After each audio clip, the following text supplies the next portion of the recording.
네, 8월 18일 월요일 같은 화요일이죠. 네, 여의도 인사이트 이어가겠습니다. 오늘 예고해 드린 것처럼 삼프로TV 이코노미스트 김한진 박사님의 인사이트와 함께하겠습니다. 박사님 어서 오십시오. 네, 안녕하세요. 네, 와 어느덧 8월 그 광복절 연휴 지나고 오니까 중순도 훌쩍 넘어섰네요. 시간 빠르죠. 그러니까요.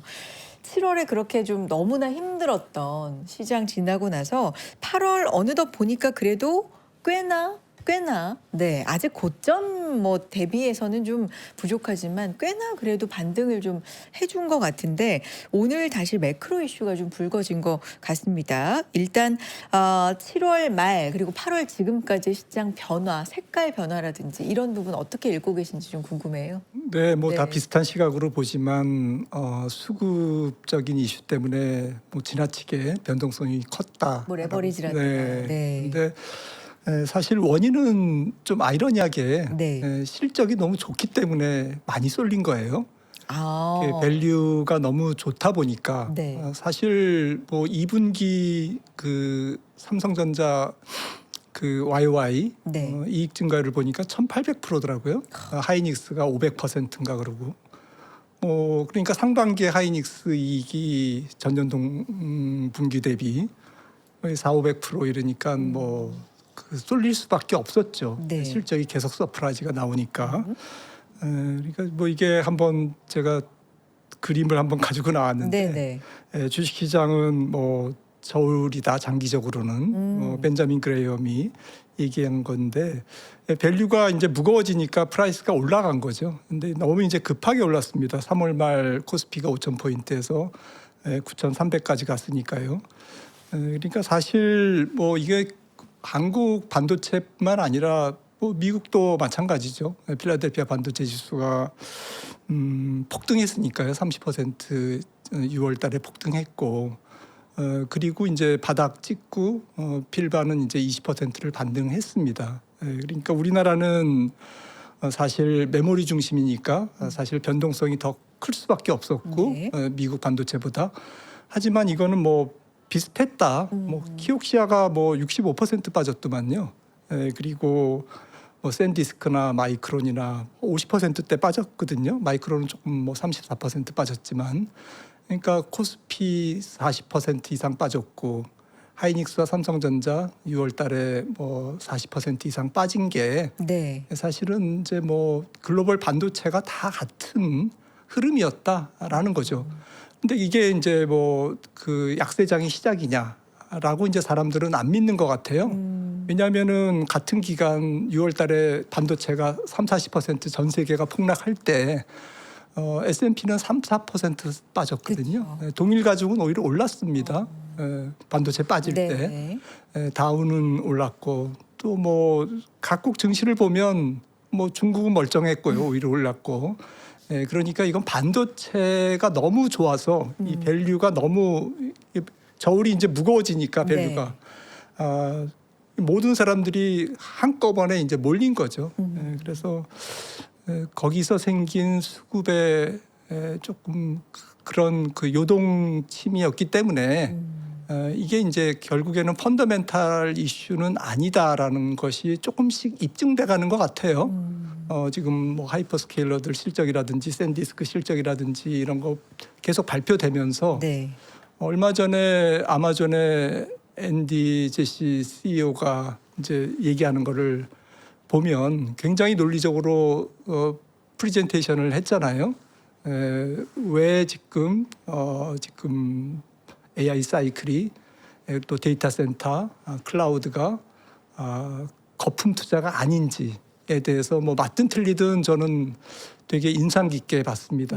이제 이런 부분들이 시장에서 어쨌거나 이제 설득력을 조금 얻어가고 있는 그런 상태에서 7월달 반등이 진행되고 있는 것 같습니다. 아직도 여러 가지 의심은 AI 사이클이 언제가 될지 모르겠지만 계속되는 한 중간중간 있을 수밖에 없겠죠. 갖가지 이슈들이 나올 테니까. 근데 지금까지도 여러 가지 의심은 중간중간 있지만 그래도 지난번에 이런 말씀해 주셨거든요, 박사님이. 펀더멘탈이 살아있다면 수급 불균형에 의한 급락은 결국 제자리를 찾는다. 근데 이때만 해도 펀더멘탈이라는 단어를 우리 시청자분들께서, 투자자분들께서 좀 듣기 싫어하셨을 것 그쵸. 같아요. 예. 왜냐하면 펀더멘탈 이상 없다는 얘기를 워낙에 많이 들으셨는데. 그리고 약간 배반을 당한 것처럼. 그러니까요. 그런데 시장은 그것과 상관없이 떨어지다 보니까 펀더멘탈이란 단어 너무 싫다. 이제 그렇죠. 네, 네. 그러셨을 것 같은데, 그러니까 펀더멘탈이 작동을 시장이랑 안 한 거죠. 근데 지금은 좀 작동할 만한 구간에 그럼 왔다고 봐야 될까요? 펀더멘탈은 너무 네. 멀쩡해요. 너무 멀쩡하다. 그다음 네. 반도체 아까 미국에도 말씀드렸습니다마는 지금 S&P 500에서 반도체의 시가총액과 이익 비중이 네. 거의 한 16%, 18% 오히려 뭐 이익 비중이 조금 높아요. 이번 주가가 아직 하락해 있는 상태이기 때문에. 그다음에 IT 섹터에서의 반도체 비중도 시가총액 비중과 이익 비중이 거의 비슷한데 이익 네. 비중이 더 높습니다. 시가총액 비중보다.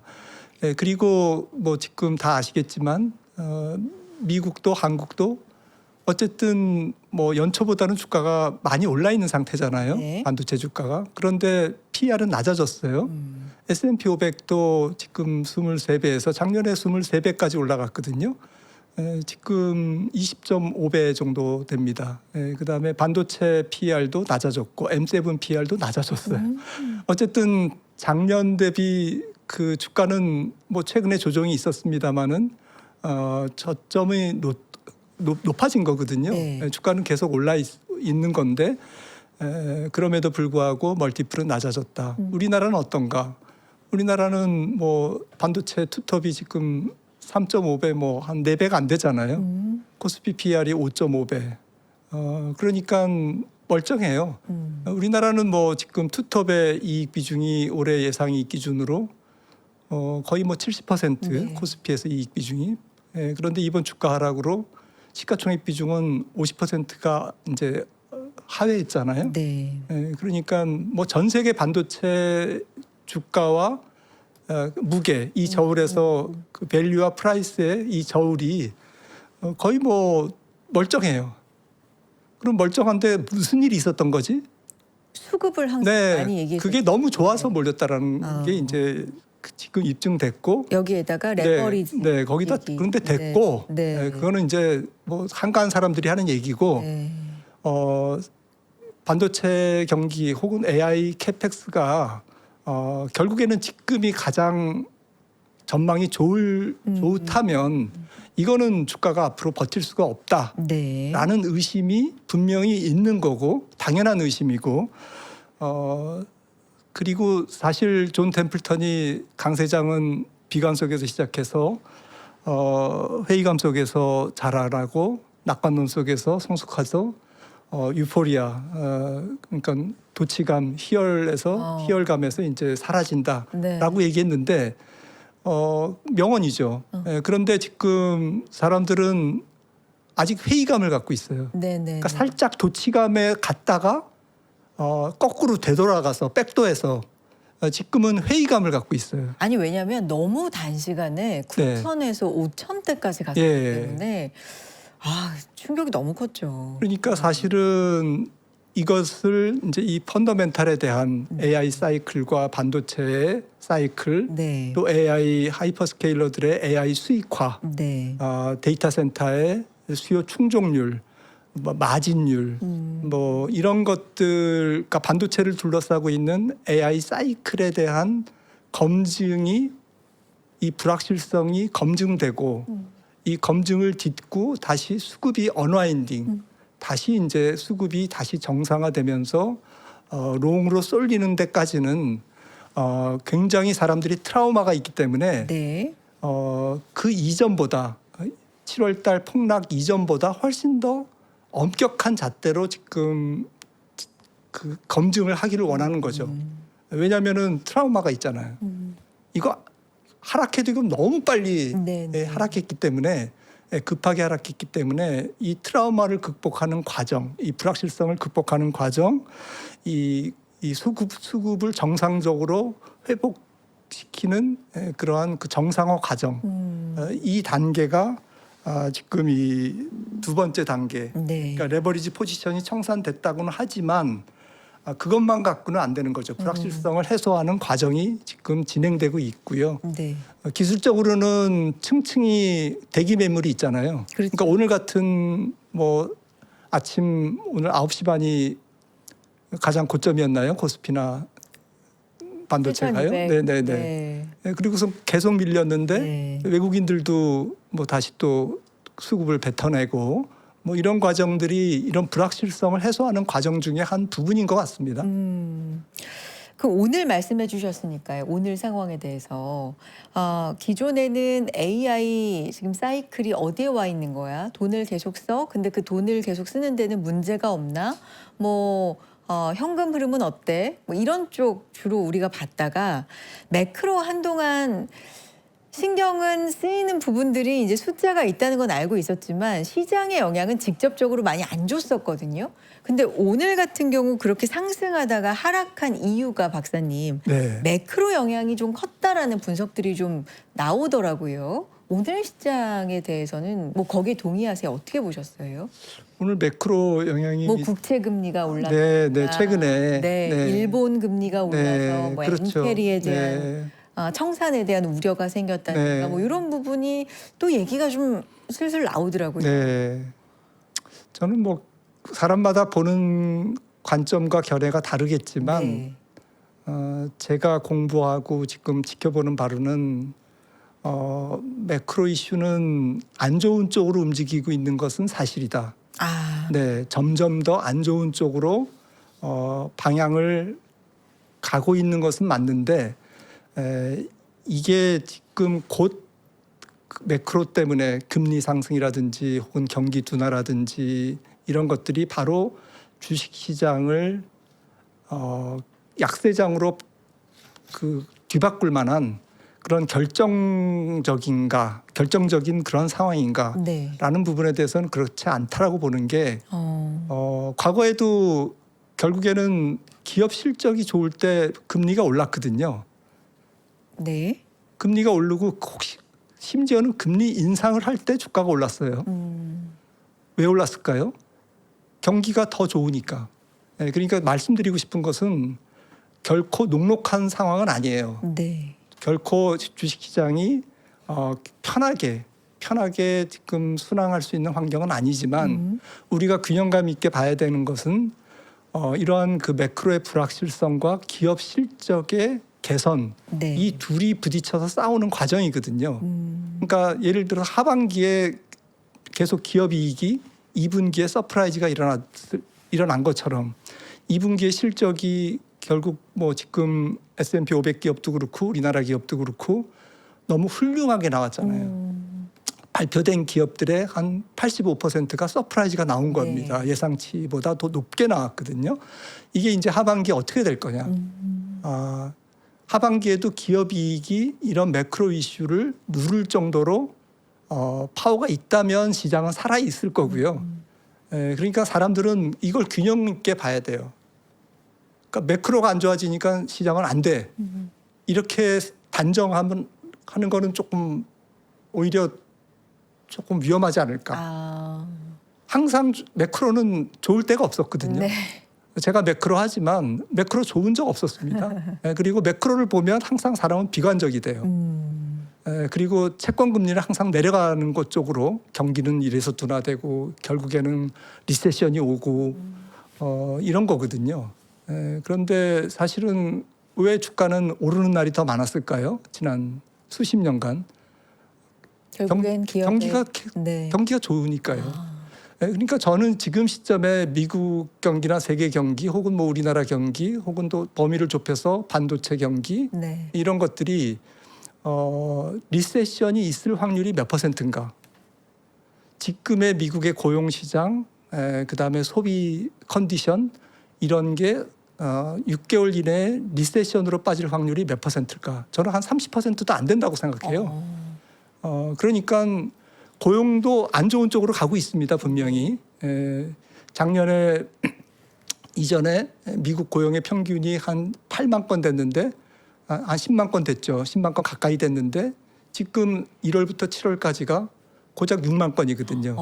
그러니까 안 좋은 쪽으로 가고 있는 건 맞아요. 그러네요. 네. 그런데 그 6만 건의 고용이 신규 고용이 평균이죠. 네. 1월부터 7월까지 평균 고용이 미국 경제 성장률로 대입을 하면 치환을 하면 저는 2% 성장을 설명하는 그 정도의 성장이에요. 그 정도의 고용입니다. 그러니까 2%라는 성장은 미국의 잠재 성장률이나 장기 추세 성장률 1.8%보다 높은 성장률이거든요. 그런 측면에서 고용이 악화되고 있다는 것은 분명히 부담스러운 요인이지만 2%의 성장률을 보장하는 그 정도의 고용 컨디션은 아직까지는 미국 경제가 당장 뭐 3개월, 6개월 이내에 리세션에 들어간다. 그럴 확률은 30% 언더라고 저는 생각을 하는 거죠. 그래서 그건 이슈가 되는 것이 아니다라는 거죠. 결국엔 중요한 것은 매크로가 안 좋아지는 것과 기업 실적이 좋아지는 것, 이 둘의 충돌, 네. 이 둘의 조금 줄다리기, 뭐 이런 것들을 균형 있게 보는 게 좋지 않을까 싶습니다. 정리해 보면 매크로는 확실히 이제 박사님께서 정말 전문가로서 쭉 많은 지표들을 보고 계실 텐데 안 좋아지고 있는 방향으로 가고 있는 건 맞다. 근데 이게 꼭 매크로가 우리 주식 시장을 결정하는데 진짜 이 주식 시장을 꺾을 것인가? 그게 결정적인가? 그건 아니다라는 네. 말씀을 지금 해주고 계시는데 지금 시장에서 그러면 매크로 얘기가 나왔으니까요. 제일 주목하고 있는 게 좀 금리거든요. 미국 10년물이 4.7 가고 일본도 뭐 10년물이 30년 만에 최고 수준이고 이것 또한 그러니까 안 좋아지는 방향은 맞는데 아직 신경 쓸 상황은 아니에요. 이것 때문에 시장은 좀 영향을 받았다라는 분석도 좀 있던데. 계속 네. 작년보다는 훨씬 더 금리, 물가 이런 것들이 시장을 계속 두드리겠죠. 그런데 전에도 한번 말씀드렸듯이 철사를 계속 구부렸다 폈다 하면은 그 금속이 이제 피로도가 높아지면서 어느 순간 이제 뿌려지잖아요. 네. 지금은 계속 그 구부렸다 폈다 하는 과정 같아요. 계속 이제 스트레스를 주는 과정이죠. 말씀드렸듯이 기업 실적과 매크로의 상황의 악화가 서로 이제 충돌되는 상황인 거는 분명해서 주가가 주식시장이 굉장히 뭐 탄탄대로로 올라간다든지 낙관 일색으로 올라간다든지 그런 상황은 하반기가 아닌 것으로 생각을 합니다. 네. 그리고 근본적인 이유가 돈을 많이 풀고 그다음에 돈을 많이 쓰고 그럼에도 불구하고 돈이 부족하거든요. 돈이 부족하다는 얘기는 돈이 균형 있게 가지 않기 때문에 어느 쪽에선가 신용 경색이 일어나고 있습니다. 이거는 이제 트리플 B의 금리, 트리플 B는 참고적으로 적격 회사채 중에 제일 낮은 이게 지금 2022년 그 실리콘밸리 사태 때의 상태에 거의 근접하고 있어요. 그리고 하이힐드 투기 등급이죠. 하이힐드 수익률도 지금 2022년 연 중반 정도까지는 아직은 안 갔지만 계속 근접하고 있어요. 올라가고 있습니다. 그러니까 이거는 좋은 현상은 아니죠.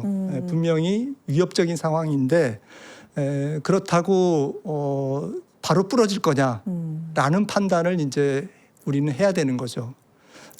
미국이 빚이 많잖아요. 국가 빚이 많은데 이제 이자에 대해서 굉장히 민감하기 때문에 트럼프 대통령의 타코 포인트가 국채금리다라는 것도 우리가 익히 많이 이제 들어서 알고 있는 바이기도 하고 근데 박사님 말씀 들어보면 오히려 금리가 올라갈 때 주가가 상승했었다 과거에 뭐 이런 말씀을 해주시니까 이런 자료가 있어서 좀 같이 보면 좋을 것 같아요. 네, 결국에는 이제 금리를 움직이는 게 물가잖아요. 근데 물가 상황 안 좋습니다. 안 좋은데 안 좋다라는 게 이제 너무 추상적인데 좋은 것도 있어요.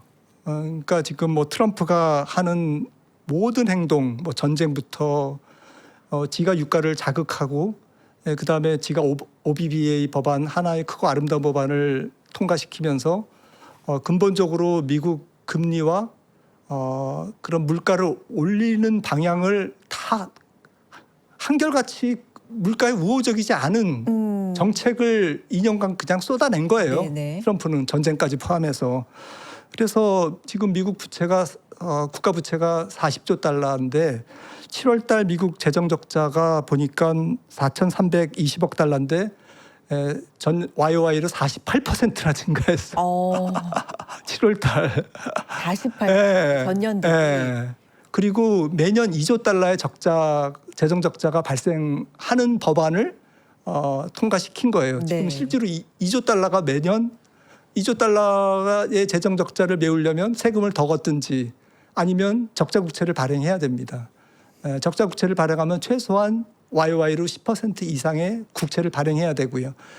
그러니까 온갖 물가와 금리가 올라가는 정책은 다 퍼붓고 연준은 이제 연준 보고는 이제 금리를 내려라. 모순적인 그런 상황을 하는데 네. 그럼에도 불구하고 지금 미국 금리가 폭등한다든지 그렇죠. 미국 물가가 왜 폭등하지 않을까? 저는 이 이유가 여기라고 생각합니다. 네. ECI가 계속 내려가고 있어요. 연준이 가장 중요시 여기는 지표입니다. 이게 뭐예요? 인플로이먼트 코스트 인덱스고요. 네. 분기마다 나오는데 이게 내려가는데 이 선행 지표가 자발적 이직자입니다. 이직률입니다. 자발적 이직률이 내려가면서 ECI가 내려가잖아요. ECI가 뭐예요? 그러니까 인플로이먼트 코스트 인덱스인데요. 여러 가지 복지 비용이나 이런 것을 포괄적으로 한 노동 비용입니다. 노동 비용. 네, 노동 비용을 이게 선행하는 거예요. 그러니까 네. 자발적 이직자는 더 임금을 올려서 회사를 옮기는 직장을 옮기는 사람들의 이 비중을 나타내는 거거든요. 네네네. 근데 이게 내려가고 있잖아요. 그러니까 고용 컨디션은 안 좋아지고 있습니다. ECI가 내려가고 있습니다. 네. 이게 지금 구원투수예요. 제가 볼 때는. 구원투수라고요? 네. 아무리 개판을 쳐도 미국 물가가 잡히는 이유입니다. 전에 말씀드렸듯이 구조적인 그러니까 뭐 이민자 쫓아내고 지난번에 출연할 때 말씀드렸잖아요. 네. 2024년 대비 거의 300만 명이 지금 줄어 있다고 순 이민자가. 그러니까 노동시장의 수급이 아슬아슬하게 균형이고 이게 노동시장에 이렇게 그 비용 상승이 안 일어나고 있습니다. 가장 중요한 문제고요. 그 다음에 금리가 올라가면서 내구재와 주택 수요가 감소하고 있어요. 이게 뭐 케빈 러시가 얘기한 거죠. 시장의 기능이 연준의 역할을 대신하고 있다. 이런 부분. 또 한 가지 놀라운 사실은 시간당 임금이 낮아지고 있어요. 네. 생산성이 계속 개선되고 있는데 2022년 이후에 이게 현상이 뚜렷합니다. 그다음에 반면에 기업이익은 증가하고 있습니다. 네. 이 얘기는 GDP는 늘어나는데 부가가치는 늘어나는데 미국의 코스트 소득. 시간당 임금은 떨어지고 있다라는 그쵸. 거예요. 2022년이 챗GPT가 나온 해입니다. 네. 그러니까 알게 모르게 생산성 개선이 AI로 인해서 지금 시장의 매크로에 스며들고 있다라는 거죠. 이게 보이지 않는 트럼프가 아무리 개판을 쳐도 지금 미국의 물가와 금리가 적게 오르는 이유고요. 그래서 하지만 좋은 건 아니죠. 지금 국방비를 추월했거든요. 벌써 몇 년 전에 이자 비용이 이자 비용이 추월하고 네. 정말 이것만 보면 미국 경제 이거 맞아? 너무 한심한 거 아니야? 뭐 이런 상황으로 가고 있지만 네. 그래도 지금 버티는 이유입니다. 미국 경제가. 그럼 고용이 안 좋아지는 건 맞는데 물가는 높은 건 맞는데 그 아슬아슬한 경계에서 지금 균형을 이루고 있다. 그러니까 고용이 안 좋음으로써 물가를 더 이 이상은 안 높아지게 이제 잡아주는 역할. 서로 뭐 이런 말씀을 지금 박사님 하고 계신 거죠? 그렇습니다. 여러 네. 가지가 복합적으로 네. 이루어지고 있는데 한마디로 말씀드리면 만약에 하반기까지 유가가 빠지고 그리고 조금 뭐 지금과 같은 낮은 고용 한 5만 건에서 6만 건 정도의 고용이 일어나면 네. 신규 일자리가 창출되면 연말까지 어떤 매크로 그림이 그려지냐면 금리는 오르더라도 많이 오르지 않고 경기는 한 2% 분기 성장률이 한 2% 뭐 그 정도에서 왔다 갔다 할 거고 뭐 1.9, 2.1 뭐 나쁘지 않은 거죠. 그리고 금리가 올라가는 건 어쩔 수 없어요. 조금씩은 올라갈 겁니다. 다시 낮아졌다가도 다시 올라가고 그러면서 완만하게 올라갈 것 같은데 이런 상태에서는 좀 애매하죠. 그래서 아까 말씀드린 거예요. 기업 실적이 그 애매함을 메워준다면 시장은 강세장을 유지할 거고 하반기에 기업 이익이 그런 매크로의 금리 상승이나 물가 상승의 불확실한 요인을 메워주지 못하면 거기에 지면 네. 그러면 주가는 스물스물 조금 저점 테스트를 하겠죠. 그렇게 저는 매크로 환경이 전개될 것 같습니다. 매크로는 안정적이고 기업은 돈을 잘 벌고 네. 이 상황, 그러니까 매크로가 부정적이고 네. 네, 부정적으로 점점 가고 있고 기업은 안정적인데 이 상황에서 둘 중에 뭐가 더 힘겨루기 위해서 이기느냐 뭐 이 싸움이다. 아까 장기금리 상승이 곧 주가의 하락을 의미하지 않는다. 오히려 상승 국면이었다라는 말씀해 주셨는데 5페이지 보면은 그 또 장표가 있어요. 이건 어떻게 해석을 해봐야 될까요? 금리가 올라갈 네. 때 주가가 올라갈 때도 있고 떨어질 때도 있어서 그것을 뭐 도식적으로 뭐 그냥 꼭 그렇다는 네, 뭐 아니지만 그러면 네. 뭐 금리가 올라가야 뭐 주가는 계속 올라가는 거냐? 그건 또 아니에요. 금리 올라갈 때 떨어지는 경우도 많았습니다. 그러니까 결국에는 상대적인 거죠. 거듭 말씀드리지만 경기, 기업이익, 또 어떤 매크로의 조금 그 전체적인 조화로움, 안정성, 이런 것들이 얼마나 뒷받침되느냐에 따라서 웬만큼의 금리 상승은 극복할 수도 있다. 그런 의미에서 이제 이 그림을 설명드릴 수가 있는 거고요. 네. 실제로 2020년 이후에 지금 금리와 주가는 계속 같은 방향을 탔습니다. 그런데 지금 금리가 왜 불안하냐면 아시다시피 5.0이라는 게 워낙 기술적으로 탄탄한 저항선이었거든요. 채권 가격으로 따지면은 지지선이었죠. 그러니까 이거를 뚫으면 위로 어디까지 갈지 모르겠다. 실제로 아마 그렇게 테크니컬 알고리즘을 짠 펀드들도 있을 거고요. 그러니까 지금 5.31이 간밤에 맞아요. 터치했기 때문에 30년물. 네, 이게 그냥 5.4, 5.5 가면 네. 이게 어디까지 가는지 이 불확실성이 너무 큰 거죠. 왜냐하면 차트상으로 그렇지 않습니까? 근데 제가 볼 때는 거듭 말씀드리지만 금리 상승이 곧 밸류에이션의 악화라든지 혹은 AI 캐펙스의 급격한 위축으로 등식화되는 것은 아니다라는 거죠. 계속 위축시키는 방향으로 가고 있는 것은 맞다. 그런데 5.3%를 넘었다고 해서 혹은 5.5%를 넘었다고 해서 넘은 날부터 AI 캐펙스는 이제 완전히 쭈그러드는 거냐? 그런 것은 아니지 않느냐라는 그 말씀을 좀 드리고 싶고요. 그다음에 다행인 것은 주식시장 입장에서 결국에는 펀더멘탈이 중요할 수밖에 없는 게 주가가 그렇게 미국 주가가 지금 뭐 S&P 500이 꾸준하게 올라왔는데 최근 몇 년간 맞아요. PR은 낮아졌다. 반도체도 낮아졌다. PR이.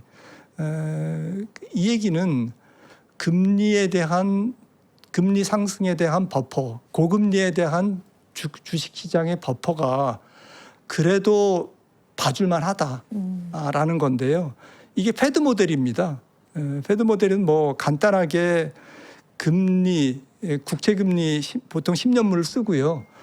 국채금리에서 PR의 역수, 즉 주식의 기대 수익률, PR의 역수는 EPS를 주가로 나눈 거니까요. 수익성으로 본 주식의 기대 수익률이죠. 네. 그러니까 안전자산 수익률에서 주식시장이라는 위험자산의 수익률을 뺀 건데요. 이게 0%나 1%라는 얘기는 같다라는 얘기고요. 안전자산과 주식시장의 기대 수익률이. 이게 플러스라는 얘기는 주식의 기대 수익률보다 채권 수익률이 높다라는 거니까 네. 지금 불리한 쪽으로 움직이는 것은 맞아요. 하지만 역사적으로 보시면은 이게 그 분홍색 선이 이제 약세장이거든요. 베어 마켓입니다. 그러니까 나머지 선은 커렉션입니다. 주가가 한 5%에서 10% 빠지는 조정. 예, 그런 네. 기술적인 조정 기간인데 지금 패드 모델로 본 S&P 500의 이런 밸류에이션 지표는 지금 중립이에요. 역사적으로. 그러니까 금리가 올랐음에도 불구하고 금리가 오르니까 이제부터는 약세장. 이렇게 단정적으로 우리가 보기는 어렵다라는 거죠. 네. 이게 역사적인 장기 추세에서 봤을 때 과거보다는 아직까지는 주식의 기대 수익률이 괜찮다. 오버밸류 영역에 아직 들어가지도 않았습니다. 네네. 주가가 그렇게 많이 올랐는데도. 네. 이거는 기업들이 실적이 너무 좋기 때문에 이런 현상이 유지가 되는 거죠. 그 매크로 중에서 소비 얘기도 좀 해봤으면 좋겠는데 미국 경제 이제 3분의 2를 차지한다 우리가 흔히 소비에 대해서 그렇게 얘기를 하는데 저희 연휴 사이에 발표된 소비 지표가 그닥 또 좋지가 않았어요. 네, 소매 판매, 뭐 심리도 그렇고 이런 게 좀 부진했는데 이거는 어떻게 또 해석을 해볼까요? 8월 14일 날 발표됐죠. 네. 소매 판매가 이제 미국 소비 지출을 한 40% 네, 설명한다고 지금 얘기합니다. 네. 미국 소비는 GDP의 한 70% 설명하고요. 그런데 뭐 제가 볼 때는 아마존 프라임 데이가 원래 7월에 있었는데 6월로 이번에 됐기 때문에 그 좀 소음 효과가 있는 것 같고요. 그게 컸던 것 같아요. 아마존 프라임 데이 원래 7월에 있던 게 6월 달로 되면서 7월 지표가 안 좋게 나온 거죠. 네. 6월은 상대적으로 좋게 나오고 그리고 통계 기술적으로 계절 조정을 하는데 7월 달을 조정을 안 한 것 같아요. 그러니까 아마존 프라임 데이가 6월 달에 있는데 7월 달을 조정한 것 같아요. 네. 계절 조정을. 그러니까 두 방을 안 좋게 먹은 겁니다. 지표가. 그래서 마이너스 0.6 전월 대비 나온 건데요. 네. 제가 볼 때는 거의 확률적으로 다음 달 소매 지표는 굉장히 좋을 가능성이 높아요. 노이즈가 있습니다.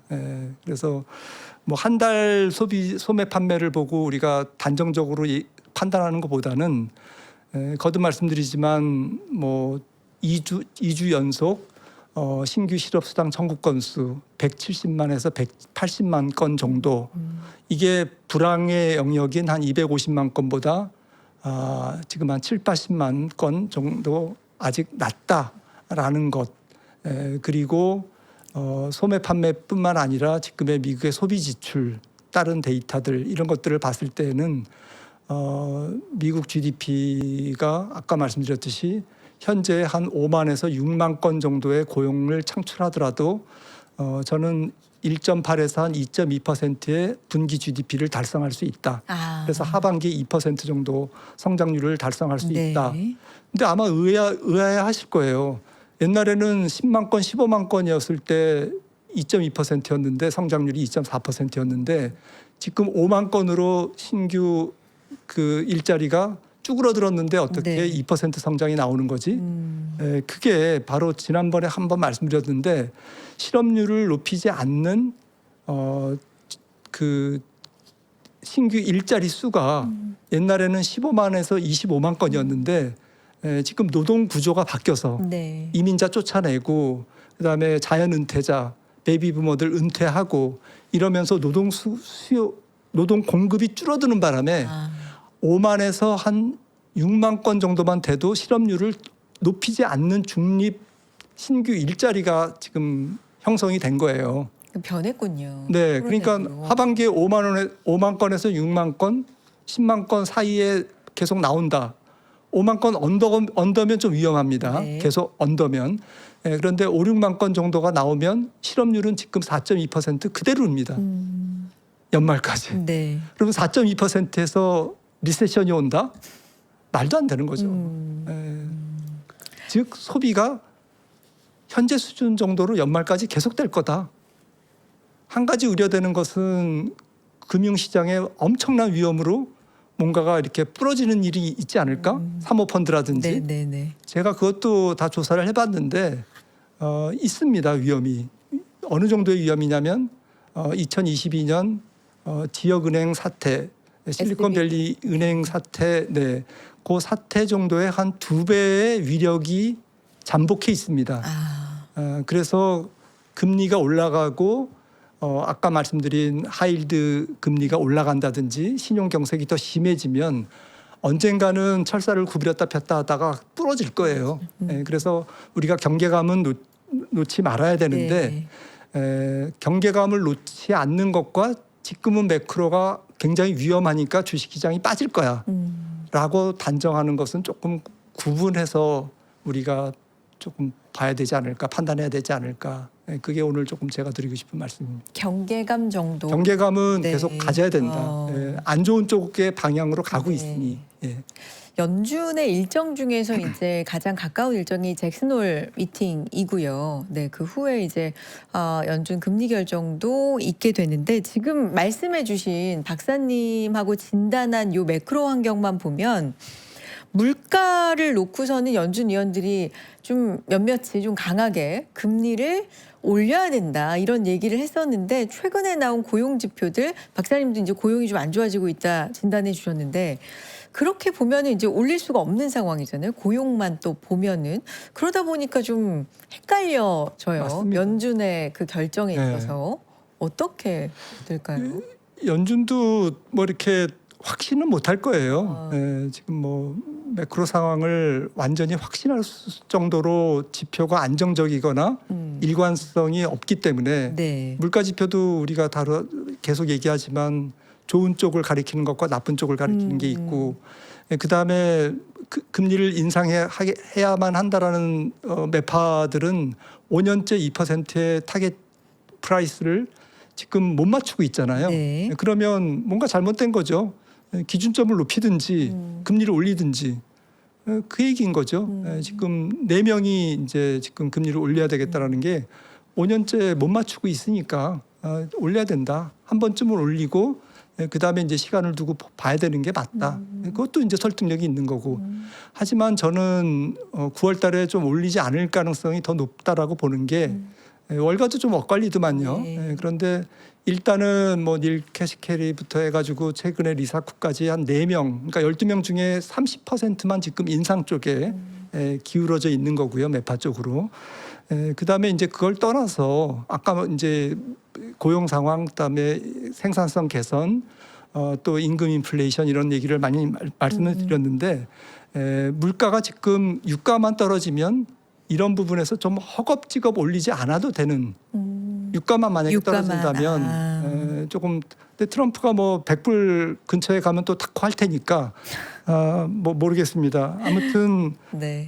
물가는 뭐 유가에 조금 달려 있는데 네. 하반기에 또 한 가지는 GDP 갭이 지금 마이너스예요. 살짝. GDP 갭이 마이너스. 네, 그러니까 네. 인플레이션의 압력이 높지 않다라는 얘기예요. 아까 말씀드린 내용과 같습니다.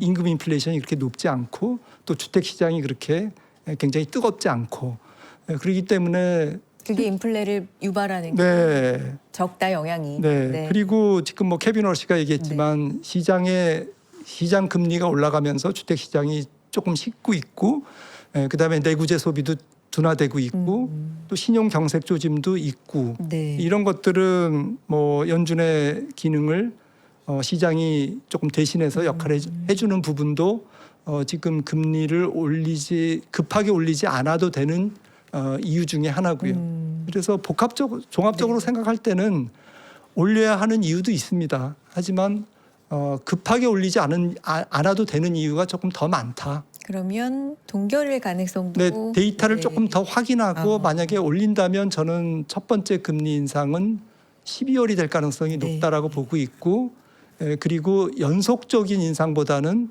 오히려 굉장히 띄엄띄엄 텀을 두고 만약에 올해 12월에 올리면 그 다음에 뭐 내년 6월에 올린다든지 네. 연속적인 인상 가능성은 매우 낮다라고 생각을 합니다. 마지막 질문이 될 것 같은데 그러면 이 주가를 떠받치는 가장 큰 요인은 박사님 말씀 쭉 들어보면 가장 큰 거는 이제 기업 실적.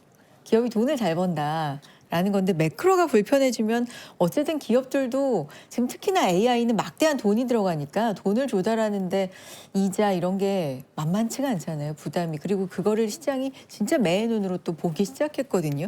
이런 부분을 또 신경을 써야 되지 않을까요? 어떻게 보십니까?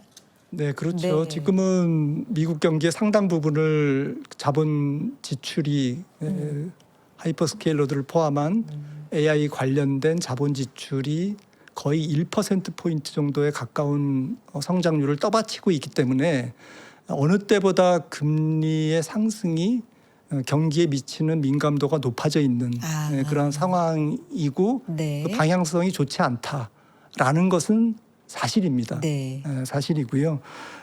그래서 매크로가 이런 금리가 올라가는 속도, 그다음에 기업 이익이 생각보다 좋아지는 속도, 그다음에 불확실성을 기업 이익 혹은 AI 사이클에 대한 불확실성을 해소하는 여러 가지 요인들. 그러니까 지금 얼마 전에 데이터 센터 AI 팩토리의 마진율이라든지 수요 소진율이라든지 이런 것들 있지 않습니까? 네네. 그다음에 판매율이라든지 그쵸. AI 센터에 이러한 그 AI 캐펙스와 관련된 불확실성과 금리 인상 속도가 서로 이제 지금 부딪혀서 서로 얘네들이 줄다리기를 하는 거거든요. 근데 저는 이제 직관적으로 생각할 때 금리가 어느 정도 올라갈 때까지는 이게 AI 캐펙스 자본 지출이 그렇게 위축이 되지 않을 것 같아요. 아, 웬만해서는. 웬만해서는. 네. 지금 6.3%의 30년물 구글이 회사채를 찍었는데 수요가 뭐 수요가 왕성하잖아요. 그러니까요. 그러니까 이게 결국에는 계속 철사를 구부렸다 폈다 하는 네. 이제 그러한 그 피로도를 높이는 과정이지만 결국에는 한 방에 뭐 국채 수익률이 뭐 10년물이 네. 지금 뭐 5%를 넘었다고 해가지고 AI 캐펙스가 그냥 급감하거나 냉각되거나 네. 그렇게 보기는 좀 어려울 것 같습니다. 아직은, 워낙 네. 큰 경기이기 때문에요. 알겠습니다. 박사님 오늘 여기까지 들어야 될 것 같고요. 갑자기는 아니죠. 계속해서 신호는 있었는데 이제 시장에 영향을 주는 이제 그런 신호들 부분들이 매크로 쪽에서 또 나온 시점에 박사님 모시고 이야기 들을 수 있어서 좋은 시간이었고요. 또 모셔서 매크로 비롯해서 시장에 대한 이야기 귀한 의견 또 듣겠습니다. 김한진 박사님 의견 함께했어요. 박사님 고맙습니다. 네, 감사합니다.